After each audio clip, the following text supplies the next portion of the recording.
Hello students, from last lecture we start a new chapter about the general principle and processes of isolation of elements, or in short and sweet we say that topic or unit about the metallurgy. In last lecture we studied about the modes of occurrence of elements. In this point we focused about the native state and what is the combined states, what's the difference between native states and combined states. Then we move to the occurrence of metals, means in forms of minerals and ores, and what's the difference between minerals and ores, and some principal minerals of some important metals like aluminium, iron, copper and zinc. And then we move to the main point is the metallurgical process, and we know that the process of extracting metals from their ores is called as a metallurgy. In this process of metallurgy, some important operations mainly are the crushing and grinding of the ore is the first step.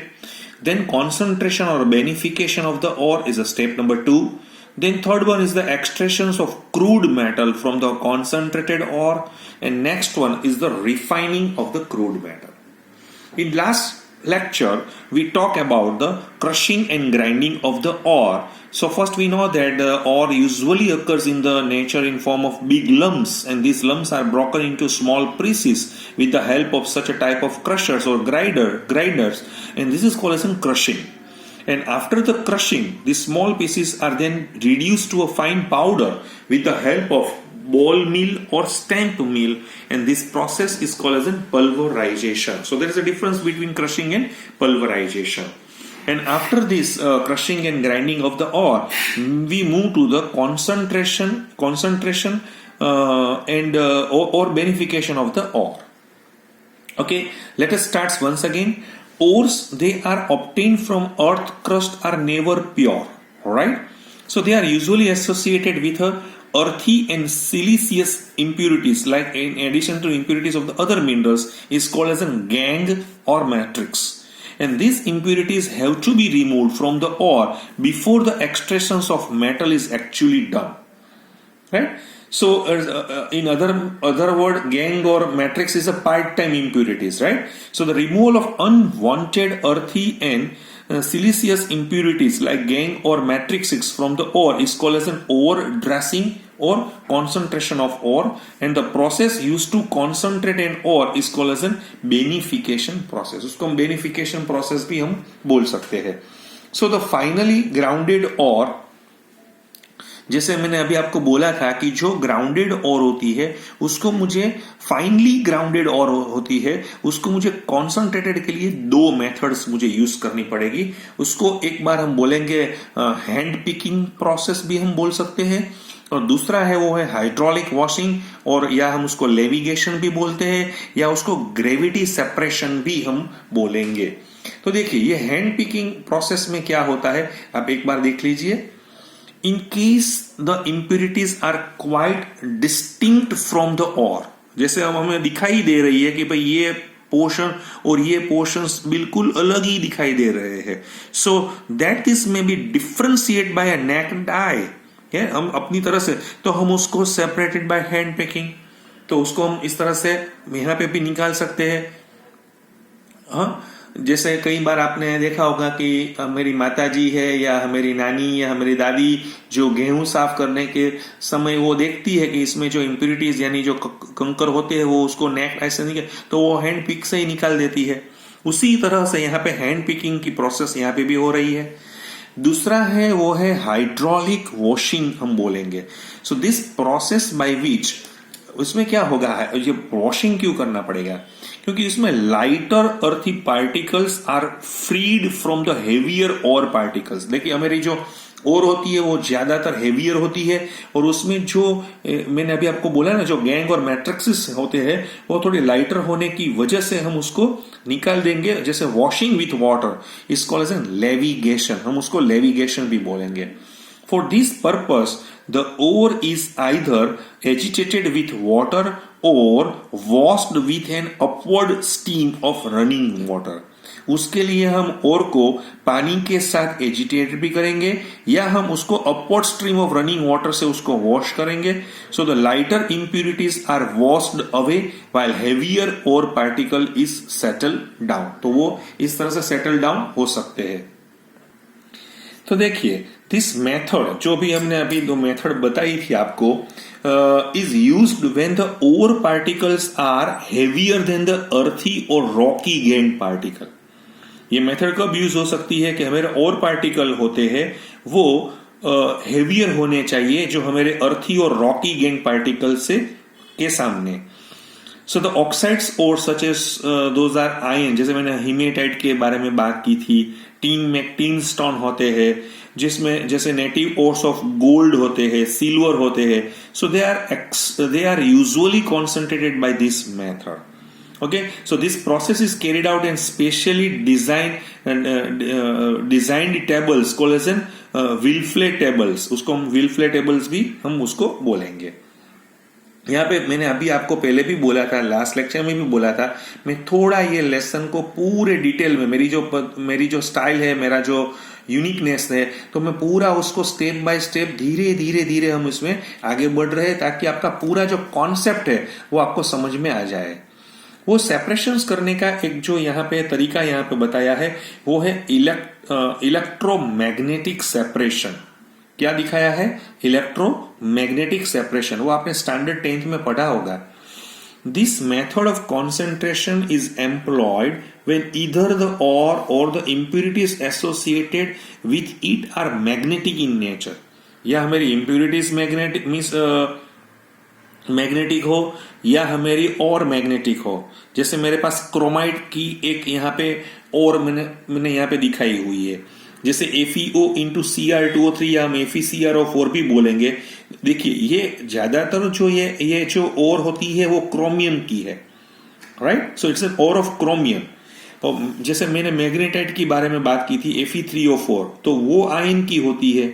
जैसे यहाँ पे पायरोलुसाइड बताया है वो manganese की है, वो manganese की ओर होती है. सो बीइंग मैग्नेटिक, वो दोनों जैसे Fe3O4 भी मैग्नेटिक है, ये भी मैग्नेटिक है, MnO2 भी मैग्नेटिक है. So they are separated from non magnetic siliceous gangue by this method. तो उसमें हम क्या करेंगे, जैसे मेरे पास एक टीन स्टोन है, यानी टीन स्टोन का मतलब है SnO2. सो वो टीन की एक ओर होती है. तो बीइंग नॉन मैग्नेटिक, तो वो तो नॉन मैग्नेटिक है, but it can be separated from the magnetic impurities like those of tungstates of आयंस and manganese which are generally associated with. तो उसमें क्या होता है, कई बार आयन की इंप्यूरिटीज होती है या उसमें जैसे मैंने अभी बोला मैंगनीज की इंप्यूरिटीज होती है. तो मैं उसको इसी तरह से यहाँ पे निकाल सकता हूं. सो इन दिस मेथड में मैं पाउडर और जो मैंने पाउडर किया हुआ था, जो पल्वराइजेशन किया हुआ था, वो और को हम ड्रॉप्ड ओवर अ conveyor belt moving around 2 rollers. यहाँ पे जो 2 रोलर आपको दिखाई दे रहे हैं, तो वो 2 रोलर में से मैं यहाँ से फाइनली पाउडर और को यहाँ पे निकालूंगा. ये देखिए, यहाँ पे इलेक्ट्रोमैग्नेटिक रोलर है. जो भी मेरे पास जो होगी, जो मैग्नेटिक पार्टिकल्स होगा, तो वो यहाँ पे खींच के इस तरह से निकल जाएगा. जो नॉन मैग्नेटिक है वो तो खींचेगा नहीं, तो उसको हम यहाँ पे से सेपरेट कर सकते हैं. So in this method, powder ore is dropped over a conveyor belt moving around 2 rollers, one of which has an electromagnet in it. So as the ore particles roll over the belt, the magnetic particles are attracted by this magnetic roller. तो उसकी वजह से इसका result क्या होगा? 2 hips are formed separately. The hip collected below the magnetic roller contains the magnetic particles, while the hip formed away from the magnetic roller contains the non-magnetic impurities. आपको समझ में आ रहा है? So in case of, जैसे मैंने अभी टिनस्टोन के बारे में बात की थी, तो SnO2 था, वो मेरी मेन ओर थी, तो वो नॉन मैग्नेटिक है, तो वो यहाँ पे निकल जाएगी. और उसमें जो इम्प्यूरिटीज थी तो वो यहाँ पे आ जाएगी. जैसे मैंने अभी tungsten being magnetic fall in a heap under the magnetic roller, while the ore particle SnO2 fall in a separate heap away from the magnetic roller. तो ये जो मैंने आपको पूरा यहाँ पे आपको दिखाया, आपने स्टैंडर्ड 10th में भी पढ़ा हुआ था. फिर से एक बार यहाँ पे मैंने इलेक्ट्रोमैग्नेटिक सेपरेशन, लेकिन यहाँ पे एक कुछ यहाँ हमने ज्यादा इल्यूस्ट्रेशन यहाँ पे दिखाया हुआ है. जैसे मैंने क्रोमाइड का दिखाया हुआ है, मैग्नेटाइट का दिखाया हुआ है, फिर मैंने पायरोलुसाइड का भी दिखाया हुआ है, और जो टीन स्टोन का भी यहाँ पे मैंने एग्जांपल्स लिया हुआ है. एक और है मेरे पास है, उसको हम बोलेंगे इलेक्ट्रोस्टैटिक सेपरेशन भी बोलेंगे। आपने ये पढ़ा होगा वो कॉलॉइड फॉर्म में, या जो लेसन्स था मेरा सरफेस केमिस्ट्री में, उसमें भी ये इलेक्ट्रोस्टैटिक सेपरेशंस भी वहां पे भी था। This method is used for concentration or separation of ore which are good conductors of electricity from those which are poor conductor of electricity। यानी या हमारी और होती है वो पुअर कंडक्टर होनी चाहिए, या हमारी गैंग पुअर कंडक्टर होनी चाहिए, या वाइसे वर्सा, कोई दोनों में से। जैसे मेरे पास इंप्यूरिटीज है, वो पुअर कंडक्टर है, और मेरी और गुड कंडक्टर है, तो भी चलेगा। So this method is based upon the principle that when an electrostatic force या field is applied, the ore particles which are good conductor of the electricity get electrically charged हो जाएंगे, hence they are repelled by the electrodes having the same charge, and thus they are thrown away, right? So this method is used for the concentration or separation of lead sulfide यानी गेलिना जो हम बोलेंगे, zinc sulphide are ores occurring together in nature। जैसे ये दोनों साथ में होती है तो क्या होता है, the mixture of ore is powder and is dropped over a roller which is subjected to electrostatic field. तो जो पीबीएस होता है तो वो गुड कंडक्टर होने की वजह से immediately gets charge and is thrown away from the roller, where zinc sulphide being a poor conductor does not get charge and hence falls vertically from the roller. आपको समझ में आ रहा है? तो किस तरह से हम उसको इलेक्ट्रोस्टैटिक सेपरेशन से भी निकाल सकते हैं। एक और यहाँ पे मुझे यहाँ पे दिया गया है, वो है फ्रॉथ फ्लोटेशन। आपने कई बार देखा होगा कि सल्फाइड की जो प्रोसेस होती है, यहाँ पे मुझे फ्रॉथ फ्लोटेशंस का हम ज्यादा इस्तेमाल कर रहे हैं। तो बिल्कुल यहाँ पे वही जो कॉन्सेप्ट मैं आपको समझाना चाहता हूं, वही लिखा हुआ है कि this method is widely use for the concentration of sulphide और, जैसे मेरे पास है जिंक ब्लेंड है, जैसे मेरे पास कॉपर पायरेट्स होती है, गेलिना होती है, सभी में देखिए सल्फाइड है, इसमें भी सल्फाइड है, इसमें भी सल्फाइड है। So this method is based upon the fact that surface of sulphide ore, जैसे जो भी मेरे पास ओर होती है सल्फाइड वाली होती है, उसकी जो सरफेस होती है which is preferentially wetted by oils while that of the gang is preferentially wetted by water। तो उसमें क्या होती है कि जो ओर होती है वो ऑयल के साथ जुड़ना चाहती है, और उसमें जो गैंग है, जो इंप्यूरिटीज है, वो पानी से वो वेटेड हो जाती है। The ore is crushed into a fine powder, मैंने अभी आपको बोला था, and mixed with a water to form a suspension in a tank। यहाँ पे आपको पूरा जो फिगर यहाँ पे दिखाया हुआ है, आप देखिए किस तरह से। हाँ, तो to this suspension are added collectors, जैसे उसमें मैं पाइन ऑयल डालूंगा या जेंथेट्स डालूंगा। जैसे जेंथेट्स में मेरे पास है इथाइल जेंथेट है, या पोटेशियम इथाइल जेंथेट है, फैटी एसिड्स है। तो ये ऑयली सब्सटेंस होते हैं विच एनहांस द नॉन वेटेबिलिटी। तो वो नॉन वेटेबिलिटी को एनहांस करेंगे, वो थोड़ा ज्यादा बढ़ाएंगे। और the ore particle and froth stabilisers, जिसमें मैं क्रेसोल और aniline which stabilise the froth.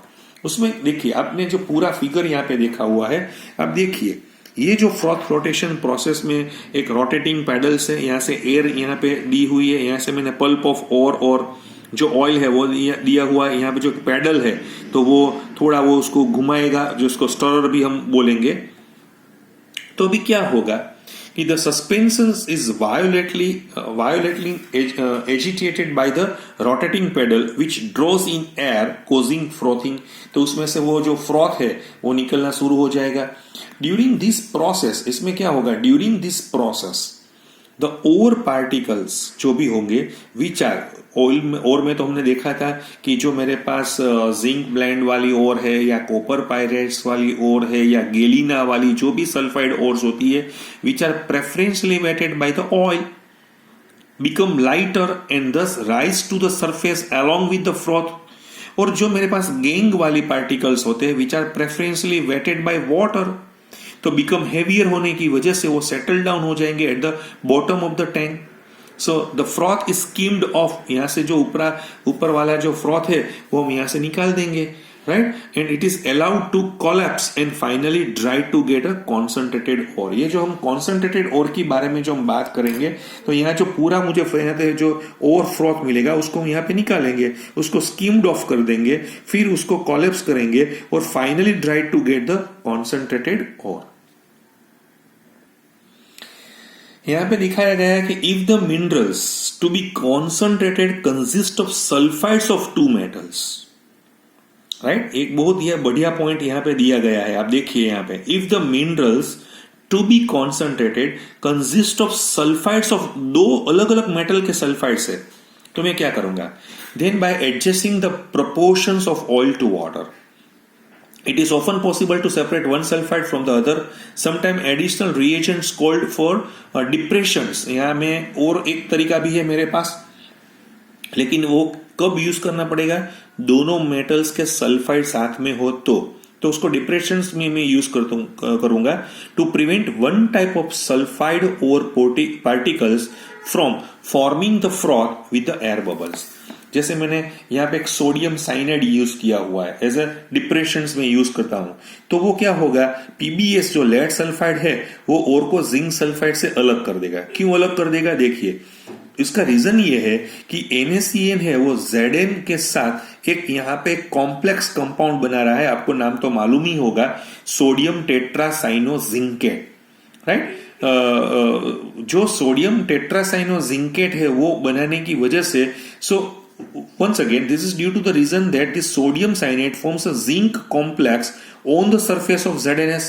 तो वो ZnS की सरफेस पे वो बनाएगा, thereby preventing it from the formation of froth. So under these conditions only PBS forms froth and hence can be separated from ZnS. क्योंकि ZnS है वो तो इस तरह से चला गया है, इस तरफ चला जा रहा है, और Na2S है तो वो जो Na2S का जो मुझे मेरे पास लेड सल्फाइड है तो उसका फ्रॉथ मुझे मिलेगा, तो उसकी तरह से मैं उसको ZnS और लेड सल्फाइड से उसको मैं अलग कर दूंगा. फिर एक नया प्रोसेस भी यहाँ पे दिखाया गया है, उसको हम बोलेंगे लीचिंग प्रोसेस. उसको हम क्या बोलेंगे, लीचिंग प्रोसेस. ये जो भी चल रहा है वो है कॉन्सेंट्रेशन और बेनिफिकेशन ऑफ द ओर, या हम उसको शॉर्ट में बोलेंगे ओवर ड्रेसिंग. लीचिंग में क्या होता है, अब देखिए, this process consist in treating the powder और विथ अ सुटेबल रिएजेंट. जो यहाँ पे लीचिंग में मुझे क्या करना पड़ेगा कि जो मेरे पास जो ओर होती है उसमें जो मैं एक सुटेबल रिएजेंट, जैसे मैं एसिड मिलाऊंगा या बेस मिलाऊंगा या कोई अदर केमिकल्स मिलाऊंगा, so which can selectively dissolve the ore but not the impurities. यानी मेरी जो ओर होती है वो इसमें डिसोल्व हो जाएगी, इम्प्यूरिटीज नहीं डिसोल्व हो जाएगी. आपने स्टैंडर्ड 10th में पढ़ा होगा, ये जो प्रोसेस है वो लीचिंग ऑफ बॉक्साइट का यहाँ पे आपको यहाँ पे समझाया हुआ है. तो उसमें क्या है, जैसे मेरे पास है प्योर एल्यूमिनिया, मुझे यहाँ पे ऑब्टेन करना है, is obtain from the bauxite और बाय बेयर प्रोसेस. मुझे मालूम है, आपको भी मालूम होगा कि जो मेरे पास बॉक्साइट और होती है, जो बॉक्साइट में तो Al2O3 का ही मेन पोर्शन होता है, लेकिन it contains impurities of ion oxide Fe2O3, silica and titanium dioxide. ये सभी इसमें इम्प्यूरिटीज या हम उसको गैंग भी बोलेंगे. तो मुझे ये और को मैंने क्या किया हुआ है, heated with a concentrated NaOH, यानी मैंने 45% कॉन्सेंट्रेटेड NaOH के साथ उसको नियर अबाउट मैंने आपको यहाँ पे 200 to 250 डिग्री सेंटीग्रेड के आसपास उसको मैंने यहाँ पे हीट दी हुई है, and 35 to 36 bar atmospheric pressure, right. So इसकी पोजीशन में क्या हो जाएगा कि जो मेरा एल्यूमिना था, नहीं देखिए ये नहीं है, ये इंप्यूरिटीज नहीं, मेरा जो एल्यूमिना है वो NaOH, क्योंकि हमें मालूम है कि एल्यूमिना होता है ना वो एम्फोटेरिक नेचर वाला होता है, तो वो दोनों तरह से बिहेव कर सकता है. Either it act as reacts with acid as well as base. तो यहाँ उसने क्या किया हुआ है कि हमारा जो एल्यूमिना था उसने NaOH के साथ रिएक्ट करके सोडियम मेटा एल्यूमिनेट में चला गया है. Al2O3 reacts with NaOH converted into sodium meta aluminate. और जो मेरी सिलिका देखिए, तो उसने भी NaOH के साथ सोडियम सिलिकेट यहाँ पे लिया हुआ है, वो भी चली गई। यानी इसमें से आप देखेंगे तो अभी सिलिका का और एल्यूमिना का प्रॉब्लम सॉल्व होगा, लेकिन ये जो Fe2O3 और TiO2 है उसने कुछ भी रिएक्शंस नहीं किया हुआ है। समझ में आ रहा है? ये आपका सॉल्यूबल हो गया है, बाकी के दो सॉल्यूबल नहीं हुए हैं। तो अभी हम क्या करेंगे, जो हमारा रिजल्टिंग सॉल्यूशंस था, राइट, जो मिला उसको हम फिल्टर करेंगे। करने की पहली वजह से ही हम TiO2 को और Fe2O3 को निकाल देंगे। समझ में आ गया? यानी दो तो यहां से निकल गए।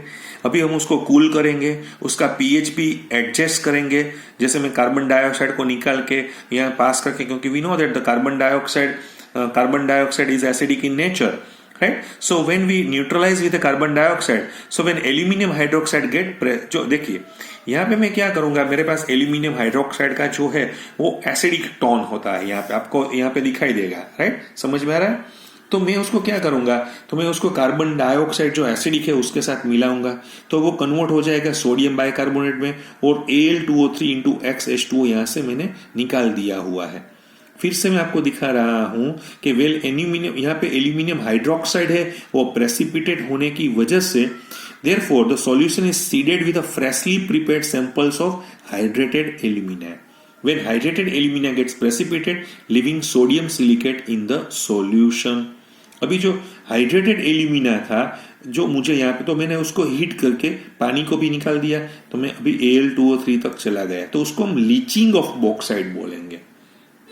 फिर से मैं आपको दिखाना चाहता हूं, लीचिंग का मतलब ये होता है कि in this process consist in treating the powder ore with a suitable reagent. यहाँ पे सुटेबल का मतलब है either you have to take acids, base or any other chemicals which can selectively, उसको क्या करना पड़ेगा कि वो ओर को डिसोल्व करेंगे और दूसरी इंप्योरिटी को नहीं करेंगे।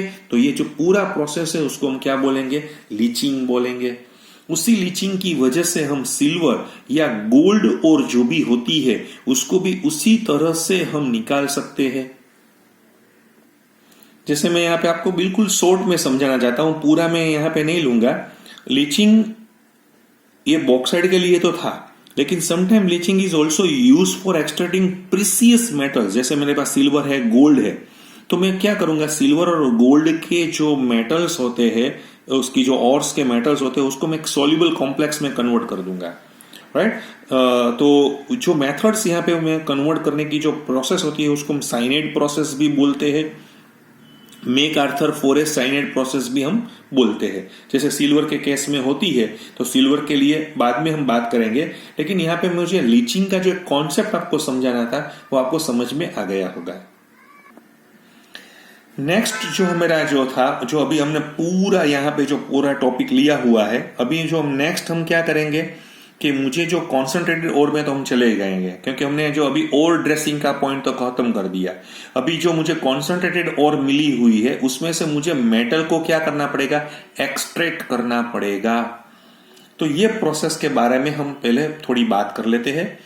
The process used to obtain metals in a free state from concentrated ore को हम एक्सट्रैक्शन बोलेंगे, लेकिन ये जो और मिलेगी ना मुझे, यहाँ मेटल मिलेगी ना, वो क्रूड मेटल हम उसको बोलेंगे। The process used to obtain metals in a free state from concentrated ore is called as an extraction. समझ में आ गया? Since many metals can be easily obtained from the respective oxides by reductions, इसको हम इलेक्ट्रोनेशन भी बोलेंगे। Therefore the extraction metals actually involves following two chemical process. मुझे उसमें दो प्रोसेस करनी पड़ेंगी। फिर से मैं आपको दिखाना चाहता हूं। Many metals can be easily obtain from the respective oxide, जैसे इसके रिस्पेक्टिव ऑक्साइड में से मैं उसका रिडक्शन करके ले सकता हूं, लेकिन कहीं बार होता है तो उसमें मुझे conversion of the ore into metal oxides, तो मुझे ओर में से मेटल ऑक्साइड में जाना पड़ेगा और फिर वो मेटल ऑक्साइड का मैं रिडक्शंस या electronations of metal oxide free metal में ले जाऊंगा। तो पहले तो मुझे ये कन्वर्ट करना है कि कन्वर्जन्स जो भी मेरी ओर जहां पे भी होती है तो मुझे उसको कहां पे ले जाना पड़ेगा, और मेटल ऑक्साइड में ले जाना पड़ेगा। लेकिन हर बार ऐसा नहीं हो सकता है कि आप सभी बार उसको मेटल ऑक्साइड में ही ले जाए, राइट? लेकिन देखिए आप यहाँ पे मैं आपको यह दिखाना चाहता हूं, metals are usually present in ores as a hydrated oxides, यानी इसका हाइड्रोक्साइड्स भी हम बोलेंगे, या कार्बोनेट फॉर्म में होती है या सल्फाइड फॉर्म में होती है. So depending upon the nature of the minerals present in the ores, the following two methods are used for the conversions of ore into the respective oxides. उसमें से जो फर्स्ट वन है, आपने कहीं बार देखा होगा, स्टैंडर्ड 10th में भी पढ़ा होगा, कैल्सिनेशन. लेकिन जब भी मैं कैल्सिनेशन लाइवली में पूछता हूं तो कई बच्चे को पता ही नहीं होता है कि सर जी ये कैल्सिनेशन है क्या, रोस्टिंग क्या है, what's the difference between calcination and roasting, मुझे कब क्यों करना है, ये उसको पता नहीं होता है. तो अब देखिए, calcination is the process of converting an ore into oxides by heating it strongly, mind well, strongly below its melting point, either in absence or limited supply of air.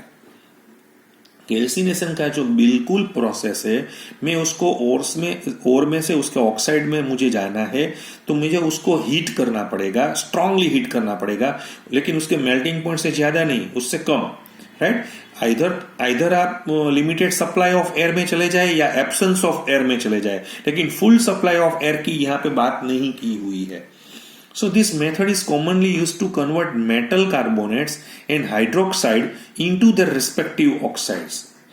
अच्छा, ये प्रोसेस होने के दरमियान यानी ड्यूरिंग दिस प्रोसेस आपको क्या क्या changes आपको इसमें दिखाई देंगे, कौन कौन से फैक्टर्स आपको यहाँ पे, जैसे आप देखेंगे कि जैसे मॉइस्चर है वो निकल जाएगा अगर आप इतनी स्ट्रांगली हीट करेंगे, तो जैसे सल्फर की इंप्यूरिटी सल्फर डाइऑक्साइड में निकल जाएगी, आर्सेनिक की भी आर्सेनिक ऑक्साइड में, या फास्फोरस की भी जो इंप्यूरिटीज है वो वॉलेटाइल इंप्यूरिटीज है तो वो वॉलेटाइल ऑक्साइड्स में चली जाएंगी. जैसे मेरे पास हाइड्रेटेड ऑक्साइड्स होते हैं या हाइड्रोक्साइड्स होते हैं, उसमें से पानी भी निकल जाएगा. तो ये जो है वो changes that we have to observe, right. तो मुझे यहाँ पे दिखाई देंगे. देखिए मैं, क्योंकि इसकी जो ब्यूटी क्या है, जो मैं अभी बुक से आपको पढ़ा रहा हूं, उसमें ब्यूटी क्या है कि मैं ज्यादा एग्जांपल्स आपको दे सकता हूं. मेरे पास था बॉक्साइट जो हमने अभी लीचिंग प्रोसेस से लिया हुआ था, राइट. उसको मैंने हीट दी तो वो एल्यूमिनियम में चला गया, पानी निकल गया. जैसे मेरे पास लिमोनाइट है Fe2O3 तो मैंने इसको गर्म किया तो Fe2O3 में चला गया, रिस्पेक्टिव ऑक्साइड में तो चला गया है. कैल्शियम कार्बोनेट अभी ऑक्साइड फॉर्म में नहीं है, लेकिन जैसे मैंने लाइमस्टोन को यहाँ पे हीट किया हुआ है, so carbonates ore are converted into the respective oxide. जैसे जैसे में CO3 आएगा या बाय कार्बोनेट आएगा, उसको हम जैसे ही हीट देंगे तो वो कार्बन डाइऑक्साइड में ही निकल जाएगा, उसके एफरवेंसेस मुझे मिलेंगे. कैल्शियम कार्बोनेट और मैग्नीशियम कार्बोनेट का जो कॉम्बिनेशन आपको यहाँ पे दिखाई दे रहा है, उसको हम डोलोमाइट भी बोलेंगे. तो ये जो डोलोमाइट है उसको मैंने हीट दी तो वो कैल्शियम ऑक्साइड, मैग्नीशियम ऑक्साइड और CO2 में चला गया. उसी वजह से मैलेकाइट जो मेरे पास कॉपर की एलिमेंट्स और थी, उसको मैंने हीट दी तो कॉपर के रिस्पेक्टिव ऑक्साइड, कार्बन डाइऑक्साइड और ये इसमें से पानी निकल गया. उसी तरह से कैलेमाइन को भी मैंने हीट किया तो जिंक ऑक्साइड और कार्बन डाइऑक्साइड में निकल गया. तो इसमें क्या होगा कि इट मेक्स दैट, इसमें इसकी वजह से जो मेरी ओर हो गई ना वो पोरस हो जाएगी. So it is easily workable in a subsequent stages. तो वो मुझे नेक्स्ट स्टेज में मुझे जाना हो तो मुझे सरफेस एरिया ज्यादा मिलना चाहिए, तो ये मुझे मिलेगा. Calcinations usually carried out in a reverberatory furnaces होती है. जो रेवर बैटरी फर्नेसिस होती है उसमें मैं अभी आपको इसकी फिगर भी मैं आपको दिखाना चाहूंगा. मैं अभी दिखाता हूं आपको फिगर की इसकी रेवर बैटरी फर्नेस क्या होती है. And the concentrated ore is placed on the hearth of the furnace and heated by flames deflected from the roof. दूसरा वाला जो पहलू है वो है रोस्टिंग. देखिए, roasting is the process of converting an ore into their metallic oxides by heating strongly at temperature insufficient to melt in. दोनों में फर्क क्या है? कैल्सिनेशन में लिमिटेड सप्लाई या एब्सेंस ऑफ एयर है, यहाँ पे एक्सेस ऑफ एयर है. समझ में आ गया? ये दोनों के बीच में, रोस्टिंग और कैल्सिनेशन के बीच में क्या क्या फर्क है वो आपको दिखाई देगा. So this process is commonly used for sulphide ore. Sulphide ore होती है, उसके लिए मुझे रोस्टिंग करना पड़ेगा तो उससे मॉइस्चर निकल जाएगा. अगर कोई भी ऑर्गेनिक मैटर हो तो वो भी निकल जाएगा. सल्फर वाली जो मेरे पास इंप्यूरिटीज है वो सल्फर डाइऑक्साइड में, फोस्फोरस वाली फोस्फोरस पेंटॉक्साइड में, आर्सेनिक वाली आर्सेनिक ट्राइऑक्साइड में, दे आर वॉलेटाइल गैस की तरह से वो निकल जाएगा. तो ores are generally converted into ores are generally converted into their metallic oxide. जैसे मेरे पास जिंक सल्फाइड है तो उसको जिंक ऑक्साइड में मैंने कन्वर्ट कर दिया, SO2 निकल गया। लेड सल्फाइड को मैंने लेड ऑक्साइड में डाल दिया, सल्फर डाइऑक्साइड निकल गया है। तो जैसे जैसे मेरे पास सल्फाइड वाली जो भी है उसको मैंने पूरा रोस्टिंग किया हुआ है तो उसमें से copper oxide, so the SO2 the produce is use for the, जो SO2 निकलेगा तो मैं उसको H2SO पर, आपको पता ही होगा कॉन्टैक्ट प्रोसेस में SO2 मुझे मिलना चाहिए, फिर मैं उसको SO3 में डाल दूंगा, फिर मैं ओलियम के साथ प्रोसेस करके उसको H2H2O7 में निकाल के फिर मैं उसमें H2SO4 ले आऊंगा। It makes the ore porous and hence easily workable in the subsequent stage. Like calcination, roasting is also carried out in a reverbatory furnace। जो reverbatory furnace होती है उसमें ही हम करेंगे उसका process. During roasting, air vents are kept open, while during calcination, air vents are either partially or completely closed। क्योंकि उसमें मुझे ज्यादा फुल सप्लाई देनी है और इसमें मुझे फुल सप्लाई नहीं देनी है। आपको रेवरबेटरी प्रोसेस का यहाँ पे एक फिगर दिया हुआ है, आप देखिए, अपने अपने इंटरेस्ट के लिए देखिए किस तरह से रेवरबेटरी फर्नेस यहाँ पे जो it's such a type of furnace, it's such a type of furnace in which fuel does not come in direct contact with the charge. यहाँ पे मेरा बस चार्ज ऊपर है, यहाँ पे एयर वेंट्स है, हॉट गैसेस एंड फ्लेम्स है, चार्जेस है और यहाँ पे फ्यूल मुझे दिया हुआ है। तो रोस्ट फिर से मैं बोला, this is a kind of furnace in which fuel does not come in the direct contact with the charge. The flames are directed from the roof of the furnace on the charge and air supply can be controlled by vents. So this furnace can be used both for oxidation as well as reduction purpose के लिए वो यहाँ पे use की जा रही है। ये एयर वेंट्स को मैं थोड़ा क्लोज कर दूंगा तो कैल्सिनेशन में चला जाएगा, पूरा ओपन करूंगा तो वो रोस्टिंग में चला जाएगा। आज के लिए कुछ इतना ही रखेंगे, नेक्स्ट लेक्चर में थोड़ी फ्लक्स की भी बात हम आगे बढ़ाएंगे। मैं आपको फिर से बता रहा हूं, मैं थोड़ा डीप कॉन्टेक्ट में चला जा रहा हूं, आपको पूरा डिटेल में समझाना है, इसलिए मैं थोड़ा रेफरेंस बुक की हेल्प यहाँ पे आपके साथ ले रहा हूं ताकि आपको पूरा जो चैप्टर का कॉन्सेप्ट है, क्योंकि आपकी NCERT बुक में इतनी बढ़िया तरीके से नहीं दिया हुआ है, एक्सप्लेन भी नहीं किया हुआ है, इसलिए मैं यहाँ इस बुक का यहाँ पे प्रयोग कर रहा हूँ। Thank you very much.